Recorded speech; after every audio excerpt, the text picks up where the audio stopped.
Hello friends, in this video we will talk about Richard Hooker and Walter Raleigh. Okay, so let's start. Richard Hooker. He was an English priest in the Church of England. He is regarded as the originator of Anglican way. Anglican way क्या होता है? Middle way between Protestantism and Catholicism. Okay, he said one should follow Anglicanism. Okay, तो he says one should follow Anglicanism. हम इनका work start करते हैं. Okay, तो minor poets है, हम ज़्यादा फोकस नहीं करेंगे और इनके इम्पोर्टेंट वर्क की तरफ चलते हैं. रिचर्ड हुकर, इनका वर्क है law of ecclesiastical polity. 8 volume work है ये. First 5 volume published in 1597. and last 3 volumes published in after Richard Hooker death. This is characterized the first great work of philosophy and theology to be written in English. This is the important point. This is the characterized.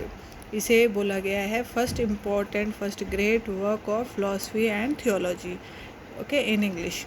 He defended the Anglican church, जैसे मैंने बताया, of Elizabethan. Anglican church जो start की थी उसे defend करते थे हमेशा. ही अपहेल्ड द 3 अथॉरिटीज़. कौन सी कहते थे कि ही अपहेल्ड द 3 अथॉरिटीज़, कि वो कहते थे माननी चाहिए हमें. कौन सी 3 अथॉरिटीज़ माननी चाहिए? बाइबल, चर्च ऑफ और ट्रेडिशन और रीज़न. ये कहते थे कि if you have any doubt first consult Bible. If Bible is not able to answer then go to church और tradition, and if they are also not able to give answer consult human reason. तो you have to remember this 3. He upheld the 3 authorities. Bible जो हमारे scriptures है, second church और tradition, and third is reason. He was also against puritanism. Strictly जो religion follow करते हैं उनके against थे, because puritan people are very confuse. They claim to be loyal to Queen Elizabeth while they also not like church which is also run by Queen Elizabeth. Okay, according to Puritanism there are some belief which Richard does not like. So let us talk about this belief which Richard Hooker does not like about Puritanism. First is, according to Puritanism, scriptures जो Bible है is the only rule of their life. सिर्फ Bible के हिसाब से ही चलना है, वही ही हमारी लाइफ को रूल करेगी. वो बिलीव नहीं करते थे इन चीज़ों में. He does not believe that the church is corrupted by the orders of pope. इसको भी वो बिलीव नहीं करते थे कि पोप के ऑर्डर से चर्च करप्ट हो गई है. Puritan feel that elderly people should be the head of the church not the bishop. जो एल्डरली पीपल है जो वहाँ के, वो should be the head of the church. Okay, और लास्ट है no civil governor may be given power over the church. This are the 4 beliefs which Richard Hooker does not like. Okay, this is enough for Richard Hooker. Let us start our next writer, Sir Walter Raleigh. He was considered as the foremost poet of Elizabethan era. Okay, so attended Oxford, did not finish, but studied law, did not finish. He was captain of Irish army. Okay, knighted by Queen Elizabeth. Queen Elizabeth ने sir की उपाधि दी. जब किसी को sir की उपाधि दी जाती है तो वो नाइटेड की उपाधि होती है. ग्रांटेड 12,000 एकर्स इन न्यू वर्ल्ड. कौन से थे? जो अमेरिका वगैरह जो वॉयजेस हुए थे, जिनमें जो डिस्कवर हुए थे वर्ल्ड, उन्हें न्यू वर्ल्ड कहा जाता था. लॉस्ट, ये हम आगे धीरे धीरे मैं आपको ये डिटेल में करवाती हूँ. He was the First we have to remember he was a adventurer, navigator, explorer, scholar, courtier to Queen Elizabeth I. Okay, तो फेमस सी डॉग बोला जाता था उनको. सी dog means pirate.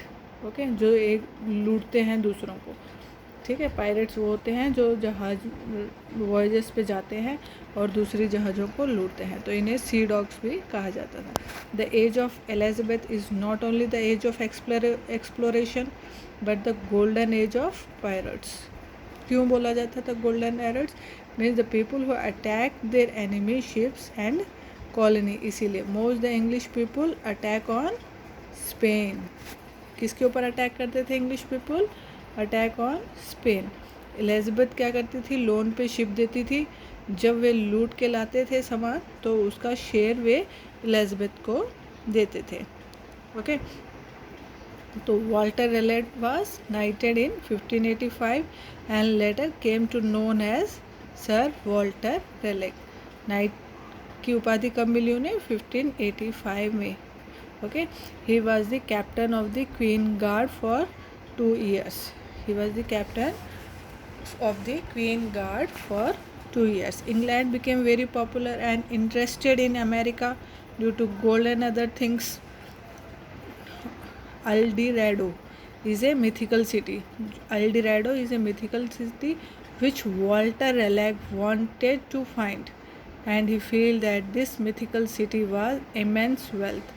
Mythical city वो होती है जो एक मिथ होता है, हम चलते हैं एक मिथ को लेके चलते हैं कि हाँ ऐसा कुछ होगा, तो वो हमेशा एक मिथिकल सिटी को ढूंढना चाहते थे ताकि उनको बहुत सारा वेल्थ मिल पाए, बहुत सारा खजाना मिल पाए। Walter Raleigh sign a royal charter with Queen Elizabeth in that whatever he find in the new world he can take, okay, जो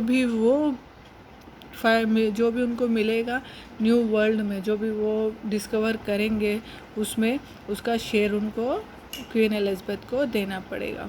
ओके, एंड जिस भी जगह वो अपना पैर रखेंगे that will become an English colony. English colony का मतलब होता है the people who are there will be consider as English people. Okay, तो वर्जीनिया सिटी जो नाम है Virginia city was named in honor of the Queen Elizabeth by Raleigh. Virginia city कहाँ पे है? इन नॉर्थ अमेरिका। ये इन्होंने फाइंड आउट करी थी, डिस्कवर करी थी, इसीलिए इन्होंने उसका नाम दिया क्वीन एलिजाबेथ के ऊपर, क्योंकि हम क्वीन एलिजाबेथ को भी वर्जिन क्वीन बोलते थे, इसीलिए उन्होंने इस सिटी को नाम दिया वर्जीनिया। ओके, और Raleigh life was full of wealth, adventure and good luck until he fell in love with a wrong woman. Wrong woman कौन थी? Elizabeth's favorite maid called Bessie, and quickly he married her in secret. उन्होंने शादी कर ली उसको secretly, ठीक है। तो men and women of Queen Elizabeth was not allowed to take married without her permission. उस टाइम पे ये होता था जो भी क्वीन और किंग के जो सर्वेंट्स होते थे they are not allowed to marry without their permission. Elizabeth, after knowing about Raleigh and Bessie, so angry that he put both of them in the Tower of London. Tower of London क्या है? Prison है वहाँ की। He was the one who introduced in England tomato, and it was grown in South America. Elizabeth died in 1601 में Elizabeth की death हो गई। King James 1 1603 में किंग जेम्स 1 आए जो डिसलाइक करते थे, पसंद नहीं करते थे किसको? रिले को, and he accused Raleigh for plotting against him and he decided to give death to Raleigh. वो उसके ख़िलाफ़ थे क्योंकि वो उनको लगता था कि ये साजिश कर रहा है उनके ख़िलाफ़, इसीलिए उसको मार देना चाहते थे। But later reduce in life long imprisonment, लेकिन उन्होंने उसको छोड़ के लाइफ लॉन्ग इम्प्रिजनमेंट दी। And Raleigh wife and children spend 12 years locked in the tower of London. While in prison Raleigh wrote some works, उन्होंने बहुत सारे वर्क्स लिखे थे प्रिजन में। In 1616 James 1 released Raleigh from the Tower of London and ordered him to search for gold in South America. James 1 भी जानते थे कि यही जो है सी डॉग जो ढूंढ सकता है गोल्ड उनके लिए, इसीलिए उन्होंने उसको रिलीज़ कर दिया और उनके लिए सोना ढूंढने के लिए बोला। एलिज़ाबेथ ने कहा था कि स्पेनिश जहाज़ों को लूटो, लेकिन जेम्स वन ने क्या कहा था, स्पेनिश के साथ पीस बनाओ।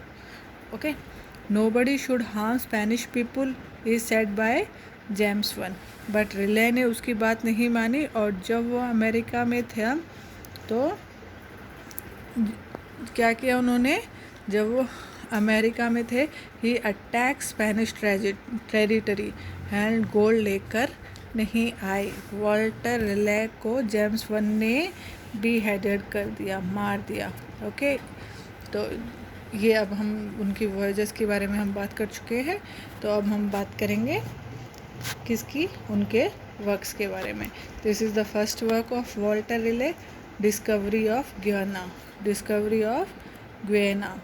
ओके, गुयाना से जब वो 1595 में वापस आए तब अपनी जर्नी के बारे में उन्होंने इस बुक में लिखा था। Okay, the discovery of the empire of Guiana. Okay, तो ये उन्होंने वॉयज पे गए थे 1595 में और जब वो लौट कर आए तब इन्होंने इसके बारे में लिखा था। The next work is the history of the world. जब वो टावर ऑफ लंदन में थे तब लिखी थी ये, which is about the history of Greece and Rome. He use 6 languages as the source of this book. Okay, he use 6 languages, उन्होंने 6 languages में सोर्स लिखा था इसका बुक का। He also wrote about the ancient world with heavy geography. Because he was good in geography, वो voyages पे जाते थे इसलिए he was good in geography. Okay, तो हम बात करते हैं अब उनके हियर वॉज ए मैन।